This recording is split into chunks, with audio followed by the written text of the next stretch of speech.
lobby and picks and bans for game number 3. I'm going to be joined by Spuddington, but he's had a few issues with his router, so he is just trying to restart that right now.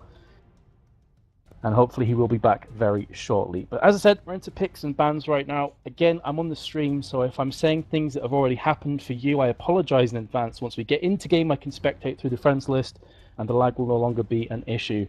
So there's so much to say about that last game, but we do have an releaseman.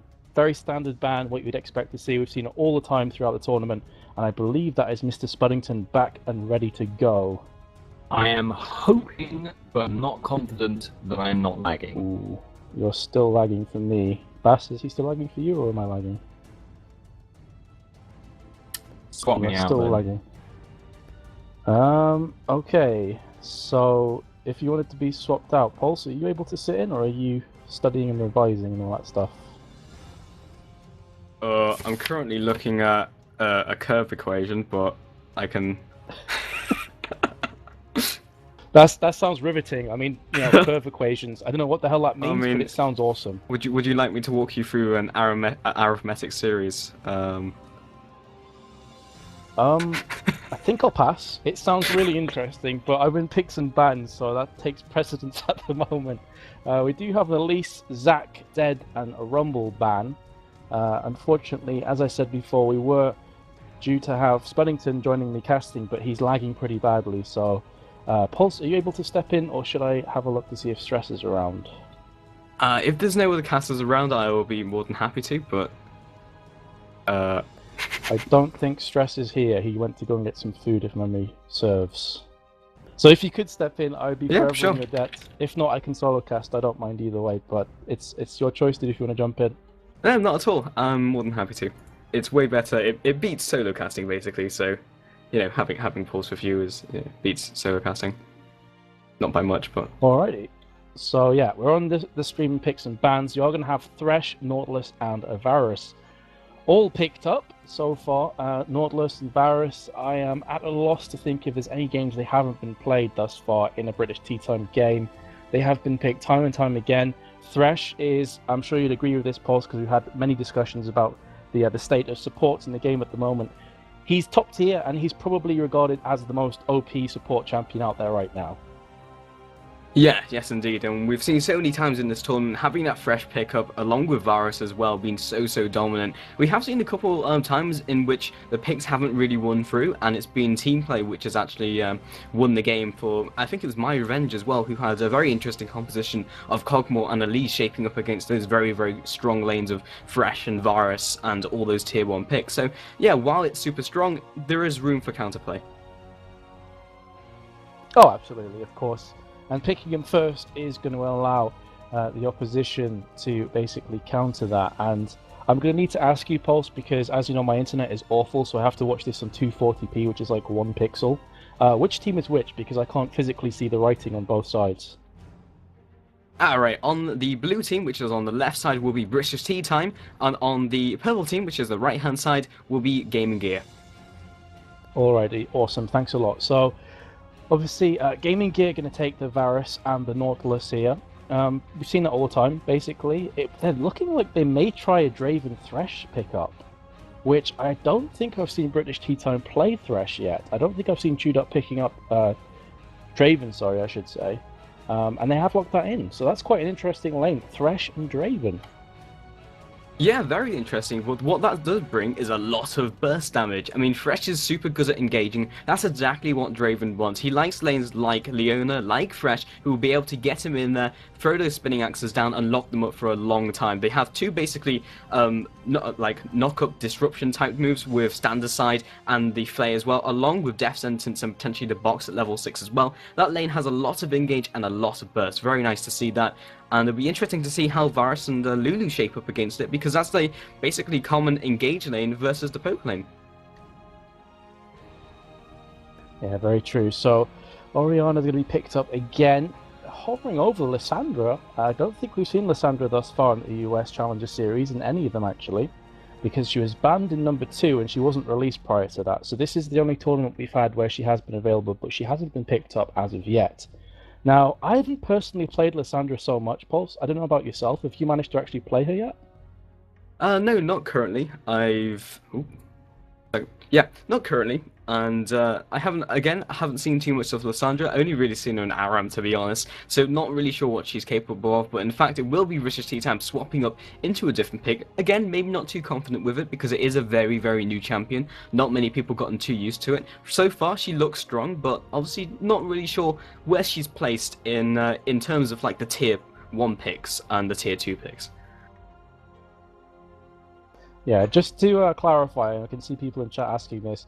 I am working off mobile phone internet because I live in a very secluded area. So it's a thing called Mocula, which doesn't have the greatest internet speed. That's the reason I can only watch it at 240p. Because remember, I'm also casting, so if I watch it any higher than that, I'll be lagging and you won't be able to hear a thing that I say.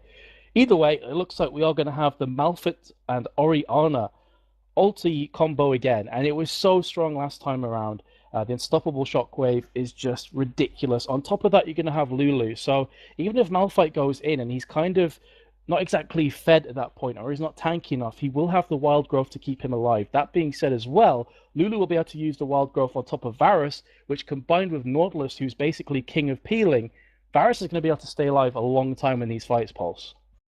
Yeah, for sure. We've got two very strong teamfight teams coming out. You have Great Initiation coming in from GamingGear, but at the same time, you have it from British Tea Time, and maybe more sort of counter-engage. You have the Fresh placing down the box and Death Sentence in the Flay, and then you've got also the Lantern to get people out of trouble if they do initiate on someone they don't quite want it to, with that anchor from Nautilus. And at the same time, they have Stand Aside, they have a Charm, and they have the Void Spikes as well, just trying to keep them at bay. So in terms of counter-initiate, British Time Team have a really, really nice composition for it. So it'd be very interesting to see how this one pans out, Metas.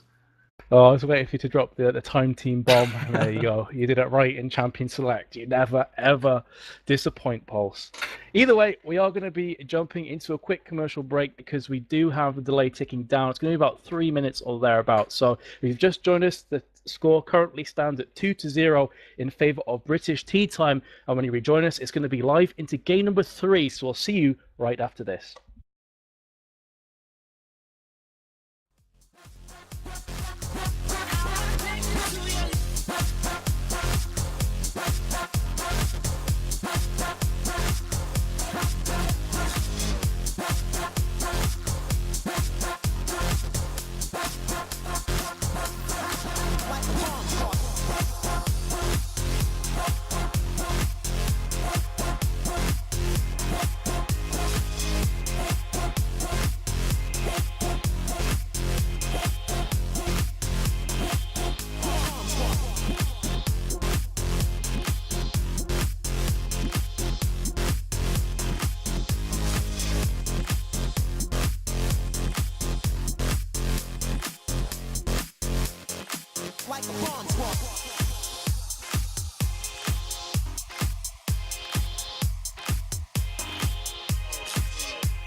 Hello, ladies and gentlemen. I am Spuddington, and I am joined by Metas, and I have repaired my internet connection, probably.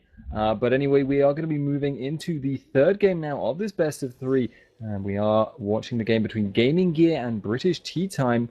And we have a pause immediately. Metas, how are you?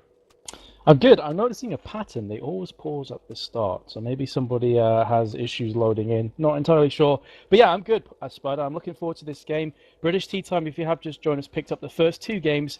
The second game was an epic backdoor from Cook My Socks, so it wasn't going so well up until that point. I'm going to skip to live because, of course, we just had that pause, and yeah, looking forward to it, Spud. How about yourself? Yeah, I am certainly very interested to see how this goes.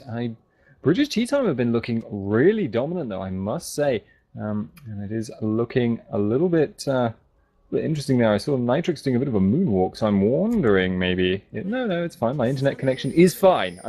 I'm now in panic mode because every time I see something that looks slightly off, I'm gonna go, oh, is it? No, it's fine. Extreme paranoia setting in. I get the same thing with my internet because it does have a tendency to just randomly die. So if I get even a brief amount of lag, I'm like, oh no, it's crashed. But I know your pain, Spuddington. I know your pain. Looks like we could have an invade coming in here from British Tea Time towards the blue buff of NBS LOL. They're not going to be doing it just yet, but apart from that, fairly standard opening here, Spuddington. Not a great deal happening.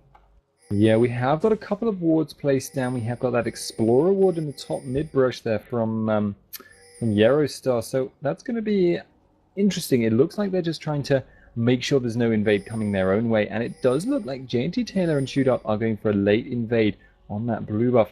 In fact, they still have NBS LOL covering that. So it is actually going to be a 4-man invade. Obviously, they have shown themselves elsewhere on the map. So Gaming Gear could be caught off guard here. Very true. They may think that they're around the red buff. They may think that they're going up towards blue. So the only ward that they have right now, from Gaming Gear's perspective, is around the Wraith. It's not actually in the Wraith pit itself. So they are going to be coming in here, pink ward down, just to make sure they haven't been spotted and wasting their time. I feel that NBS LOL and potentially Mazarin are not long for this world. Here comes NBS LOL. Inevitable charm lands. That's going to be a very dead Malphite. In fact, he's managed to flash away. Here comes the Thresh. Good guy Thresh, flashing through, landing the death sentence, and Draven picks up first blood, which is a true terror at bot lane because Draven is horrible to play against with that extra 400 gold. Yeah, and he's going to get a little bit of an experience benefit from it as well, so he will hit level 2 a little bit faster, although it's looking like it's going to be Varus Lulu going for the top lane, and Nitrix going to be playing the passive game up in that top against that. So, obviously, though, we have now got, NBS LOL did go down, so he's going to be late into that lane. We've got Shoot Up, we've got Eurostar, going to be putting a lot of pressure on, I suspect, and we have got invade incoming from Alan. He is actually visible on that blue buff, so he's going to be spotted out, and J&T Taylor is circling around here. He does have flag and drag available. Could go for this. He is in fact going to go for it. He has landed that damage on Alan, but it does look like because he's alone, he doesn't really have the follow-up. Alan going to be stealing away that blue buff, perfectly happy, and everyone is just going to kind of resume laning normally. Yeah, very true. So blue for blue, both junglers have picked it up, but of course the first blood and the assists going to the hands of British Tea Time, who are already 2-0 up in the series. Important to note as well, I'm not sure if you caught that Bass in mid lane, but when Mazarin was farming mid, he got a level advantage over Cook My Sock, went back to lane after that first blood, and had to burn Flash. Ignite was used from Mazarin, but flashing away was Ari towards her tower, very, very nearly going down. So with that knowledge, here comes Jarvan, J&T Taylor thinking about this gank. Question is, are they going to go for it? Indeed they will. Here they come. Jarvan through the side. The charm just narrowly missing there as Oriana used the speed up from a distance. So nice play from her. That was just a pixel of distance between them. And actually now we have got the death sentence landing on NBS LOL. He has been ignited. He's going to be taking spinning axes to the head. But it does look like he's going to... No, he's not going to live. Does get clipped by that stand aside just at the last second. Takes him out very, very cleanly in the end. And that means Draven is now 2-0. When he actually gets to spend all this gold, he's going to be making a lot of trouble. Metas, do you think that Malphite really has a hope of kind of laning in that lane anymore?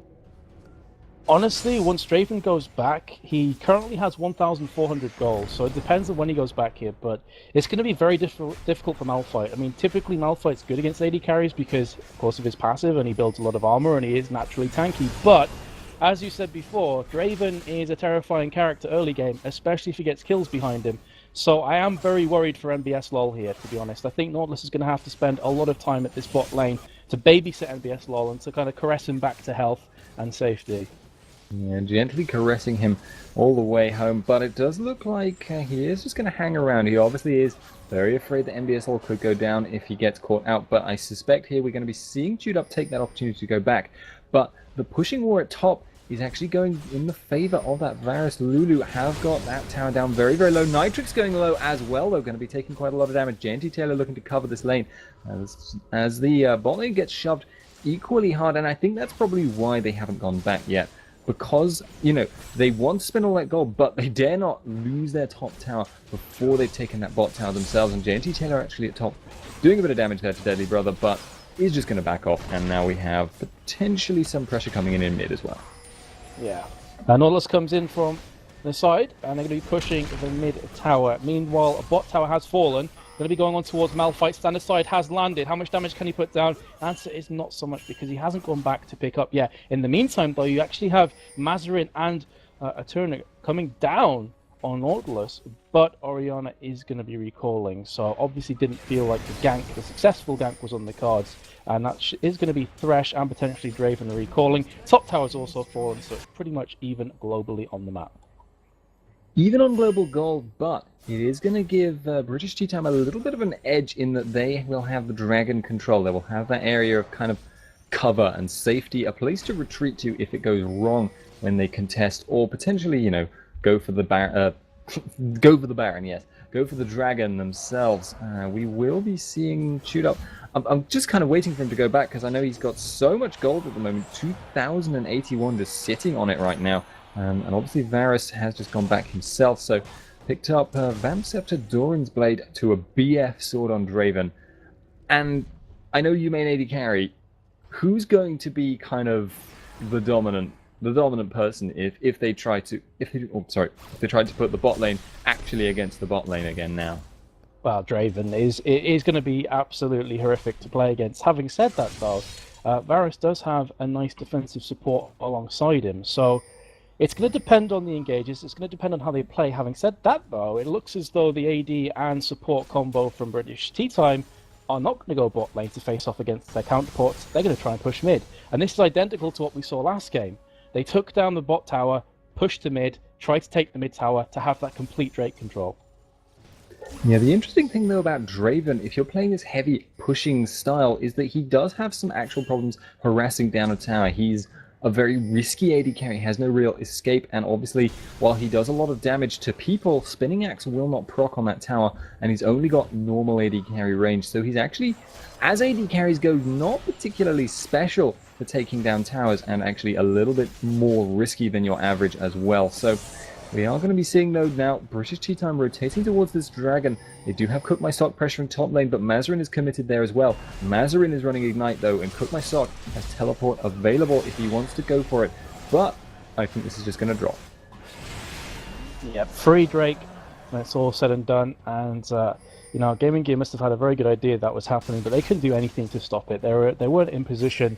Draven's incredibly scary at this point in the game. They did not want to try and contest that. They'd rather give away the Drake. So you're having a 1.8k gold coming up here, but they're going to go for the blue steal. Again, very, very little that GamingGear can do about this. They're just a tiny bit too late, and they are going to try and take down this ward. But again, British Tea Time are looking very, very strong at this point. And Pulse actually gave a bit of information in the break. Apparently, British Tea Time have not dropped a single game so far in this tournament. They've been flawless. Wow, that's an impressive feat. I mean, they are an incredibly strong team. We've seen them in a lot of different places now, and in fact, I'm just going to hold that for a second. JNT Taylor checking out that red buff. Has not been spotted going towards top, but he isn't going to go for it. But Deadly Brother looking to kind of check that out. He does put down that ward in that top brush there. We have got the standard side landing on Lulu, but no follow-up there from Eurostar. Meanwhile, we do have the two-man pressure in that bot lane. Cook My Sock has popped his ultimate, though, so I think he's going to be going back as soon as possible, but this pressure is still on in mid. Very true. Also popped his teleport as well to get down there. They're trying to put a lot of harassment on towards Malphite and Nautilus. So teleport and that global presence is now down from Ari, which is going to spell quite nicely for GamingGear somewhat of a consolation right now. They are well and truly behind. They must know they're behind. 2-0 down and a Drake on top of that. So Draven alongside Eurostar on Thresh, pushing mid once again, getting all the farm. Currently 64 to 72 behind though Draven. So Varus is doing a very nice job of just keeping himself ahead in the CS regard. But right now if they come head to head, Draven is going to have the last laugh. Yeah, obviously 2 kills is, easily 600 gold, and that was first blood as well, one of those. So he's got, a good, almost a vamp scepter essentially in gold over Varus, and he hasn't been putting it into lifesteal, so obviously his straight up damage is going to be way, way higher right now. And Draven is a very early game orientated AD carry. He's going to do a lot of damage at this stage of the game, especially. But it is going to be interesting to see if he can actually put that damage down. He is against a very dive-happy team. We have got that Malphite, have got that Nautilus, have got the follow-up ults from Lulu and Orianna. So, multiple sources of engage, I believe, as Pulse said, and that's a very, very, very scary thing if you're a no-escape AD carry. He can't even use Stand Aside on Malphite. You're immune to CC while flying through the air as a rock. Yeah, it's a very, very good point there. And, if Malphite jumps in with the shockwave on top of him from Orianna, you also have to take into account that they can get an additional knock-up with the wild growth. So it could be Malphite. In fact, hold that thought for a second, because we have some action at bot lane. Ping's going down. Nitrix is being chased. They jukes the Unstoppable Force. Nice reaction speed there. So flash down from Nitrix and the Unstoppable Force from Malphite. Here comes Jarvan from the side, however, but just a bit too little too late from JNT Taylor's perspective. And we are going to go back to that farming frenzy in the mid between the two duo lanes.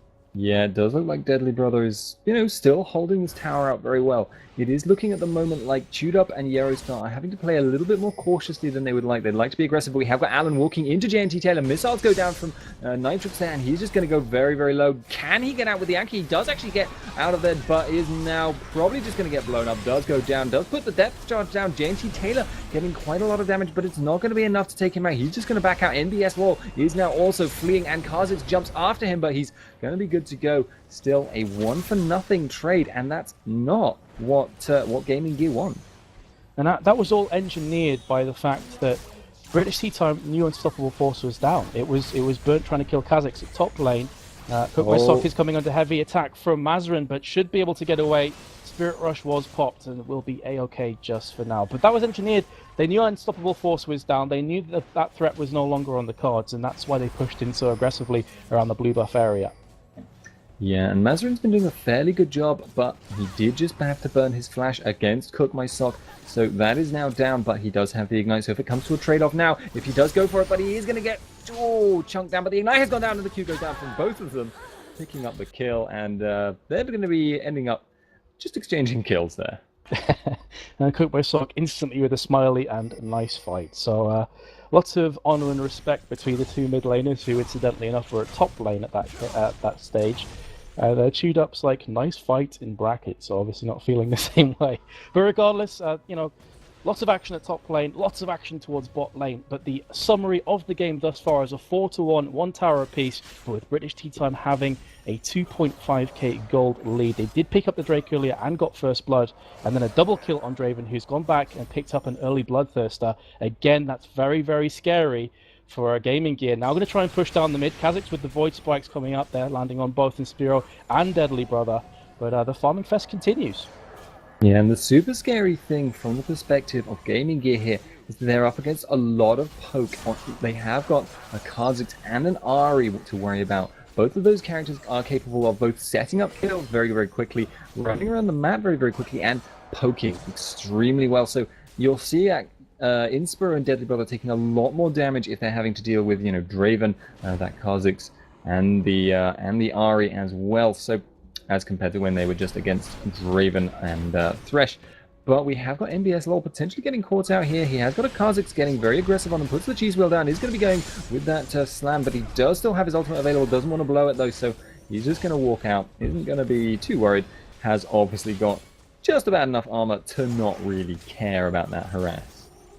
Yeah, nice play from MBS Lol, because I think a lot of less experienced players would have burnt the Unstoppable Force as soon as they saw the Jarvan coming around. Hold that thought for a second, because here comes the engage from Thresh. The box has been popped down alongside Death Sentence. Loads of burst damage instantly from Draven, who takes down his counterpart, his opposite number of 2'd up. Ari's jumping in left, right, and center, picks up a double kill for herself. And that, in a nutshell, is the strength of a fed Draven alongside a teleported up Ari. That's going to be a free tower, maybe 2 free towers for mid. There's not a great deal that Malphite can do to stop this. With Orianna at top lane, recalling now, this tower's going to fall very, very quickly.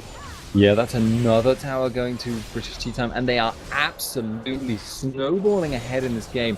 Right now, you cannot say that they are, in any way in danger of losing this game. They're going to pick up that dragon as well. There's nothing that can be done about it from GamingGear, and you've got to say, this is kind of looking like it could be a repeat of the first game.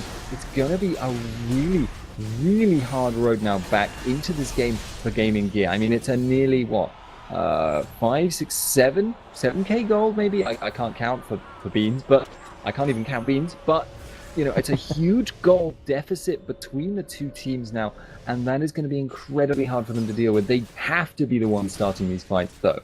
They can't allow themselves to get poked down.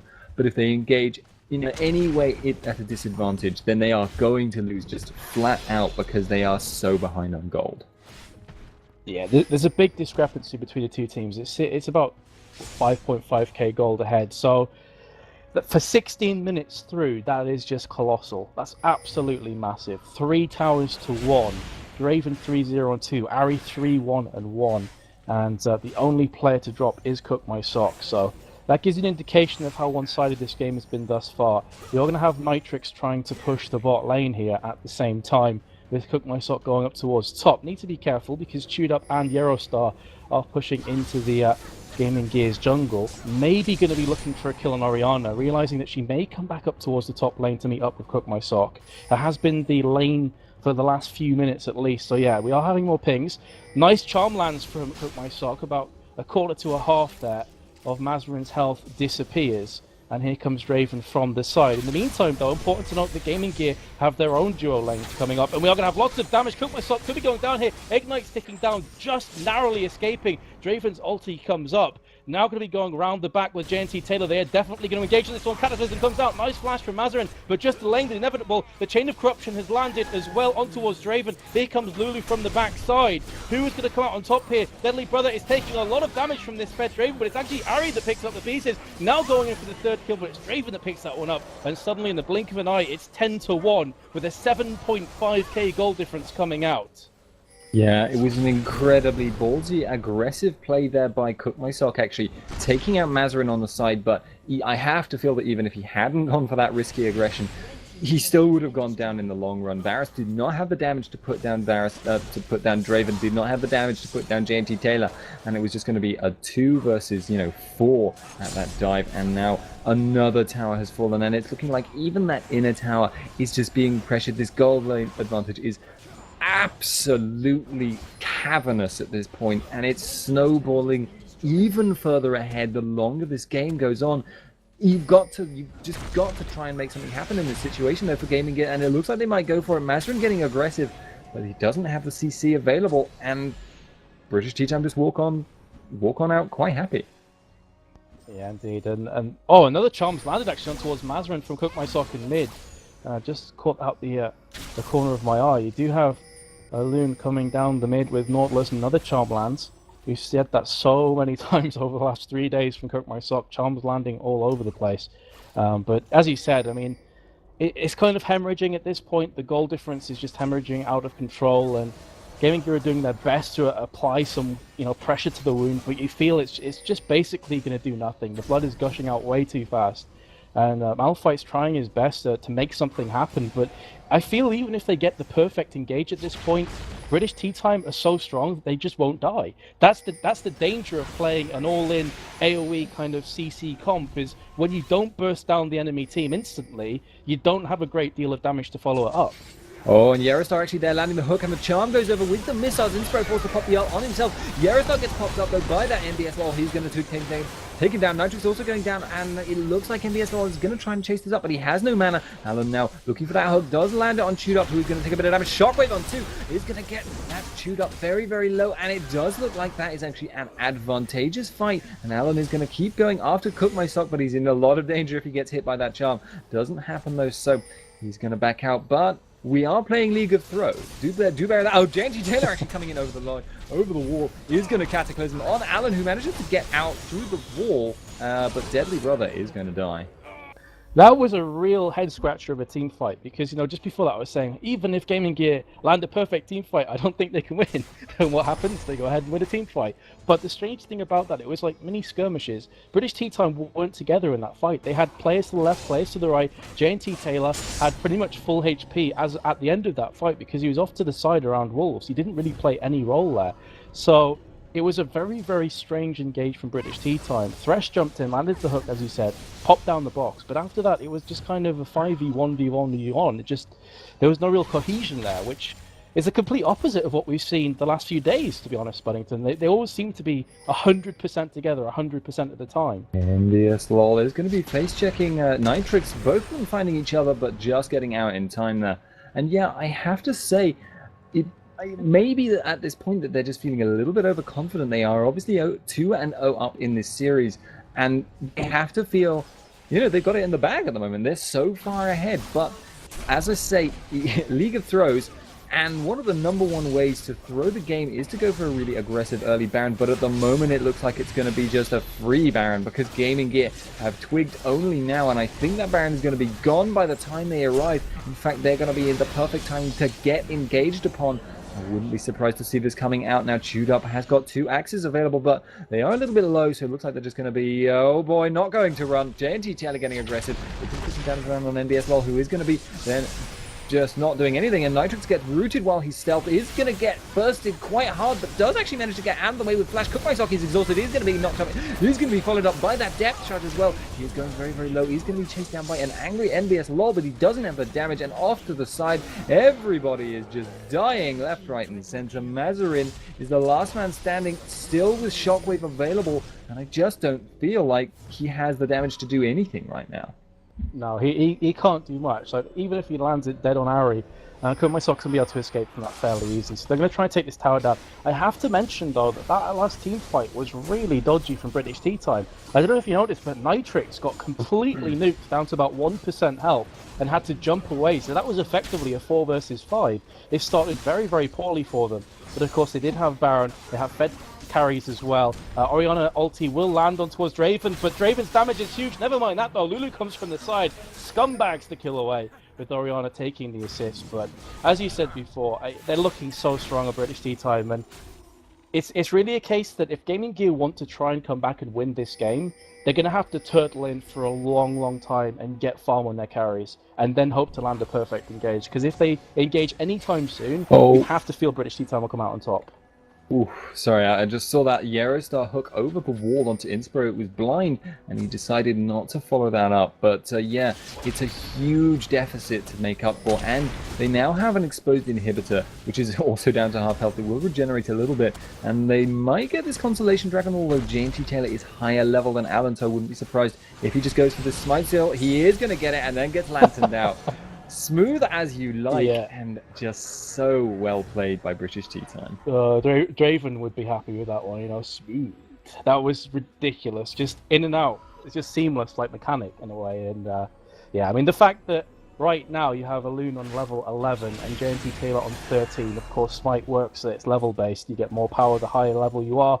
So that was a fairly easy steal at the end of it for Jarvan, but the woes continue for GamingGear. Everything they try just seems to backfire at this point. They can't get any feet on that ladder for success, and they now find themselves, well, a good 12k gold behind, in fact 13k gold behind the British Tea Time at 23.5 minutes. That is brutal. And even worse than that, they don't really have any mechanism to make a fight happen that isn't 5-on-5 now.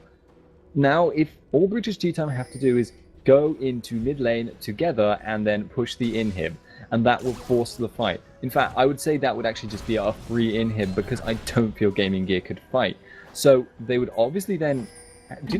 I'm pretty sure Varus just got like a creep buff there from somewhere, but yeah, as I say, that would be a free inhib, and then it does look like British Tea Time are just going to shove in this bot lane right now. They are just so far ahead. It's so scary, and I feel like GamingGear are just going to see this inhib if they don't get engaged upon. They are getting a little bit of scouting done. They have got that ward over the wall. The Eurostar clearly wants to clear it, but doesn't want to get hit by any CC. The Lantern goes out, and Nitrix is just going to extend himself very nicely. A very clever, kind of careful play, taking good advantage of that Thresh Lantern. And the tower goes down, and last chance saloon GamingGear, basically, I feel. Absolutely. Fully agree with you. This is pretty much it. This is sink or swim moment right now. 2-0 behind. Look at all the wards being placed over. They want that vision.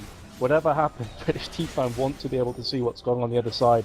Popping down wards all over the place. That may indicate that something's happening. NBS Law has been caught by a charm. Here comes Jarvan. But Malphite's getting crushed this quickly. That's when the alarm bells begin to ring, because he is regarded as one of the tankier champs in League of Legends, and he went down that fast. Very, very scary, but the inhib is being nuked down right now. Consistent damage coming down. I think that GamingGear will be quite happy with this. In fact, Nitrix has baited out the shockwave, I believe, just got popped there. Depth charge on towards the Baron. Here comes an unstoppable force, landing on the support and AD carry. Draven's very low, but he's done so much damage. Can the rest of his team clear it up? Here comes Cook myself. He's picked up one, picks up two as well. In fact, no, he won't pick the second one, and that's Kha'Zix. Here comes Jarvan on towards Nautilus, and there finally we do have the double kill coming up from Ari with just Lulu remaining. So that was a 2 for 4 plus an inhib. And British T-Time are now hungry for that top tower as well. I'm almost a little bit surprised they're not pressuring the Nexus, frankly. The only one left alive is Inspiro, and it's not looking good if a Lulu decides to... Yeah, they are actually just waiting for the creeps and going to be going for that Nexus tower. It will be only 7 seconds till Varus respawns, but they are so strong they could just straight up kill him when he respawns. I wouldn't be surprised to see it. It is a GG well played coming out here from GamingGear. They are just going to be seeding their Nexus, I think. Cannot hold on to this. And British T-Time taking the series 3-0 in that final game just so completely dominantly. And actually going to be just being a little bit annoying there. Getting Cook myself into the final shot, I think it was, with the teleport. Yeah, showboating a bit at the end, but unfortunately for their perspective, the minions did finish off the Nexus. So that, as you said, is a 3-0 victory. British T-Time didn't drop a single game the whole tournament, not from game 1 up until the finals. Impeccable play from them, really, really exquisite. And it's been a pleasure to cast with you against Buddington. I don't think there's much we can really say about that game. It was like a textbook performance on how to take a lead and keep it going. From the first blood that Draven got, it was one-sided. It was just all British T-Time. Just utterly one-sided. They just dominated continually. They haven't lost a single game in this entire tournament. And they are playing against challenger teams here. They are playing against teams which are, you know, short of LCS teams, the best. And that is just to dominate to that degree. They are a relatively recently formed team as well. So, I mean, they have a bright future. Incredibly good performance. Yeah, and it gives us as British people some glimmer of hope that maybe one day we will see a British team up in the LCS, like competing with the very best teams that League of Legends has to offer in the EU and, of course, the rest of the world. So let's keep our fingers crossed they can continue this form going forwards into the future.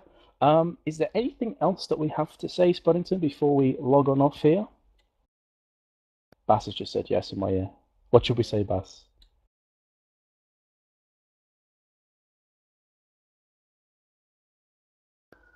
Okay, so the Teemo statue that we've been talking about over the last couple of hours is being elected very, very shortly. So if you're on raid call, I believe the channel, if memory serves me correctly, was 7007. The Teemo statue winner will be picked very, very shortly. 2 more minutes. You have 2 more minutes to join raid call server 7007 to put yourself in contention to win a Teemo statue that we will be handing out. Okay, so MVP, or are you asking me, or should we do a vote on it in the chat?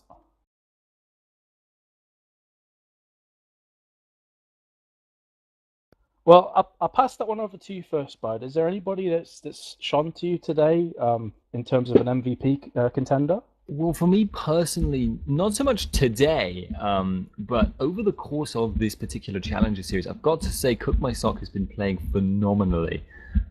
Just unbelievably strong performance all over every single game, and just incredibly good. But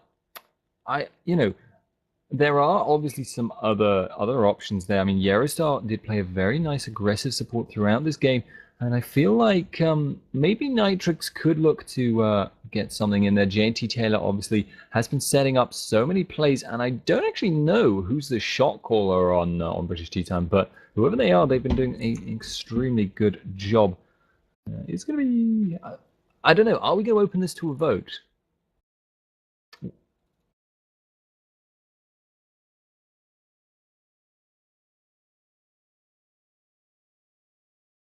Well, normally for like equality's sake, I would try and give contenders from each of the teams, but because British Tea Time have been so dominant in every single game they've played without dropping a game, as we've said before, I personally would choose Cook My Sock. That would be my vote because throughout his Ari has been just unbelievably strong. His Twisted Fate was strong as well.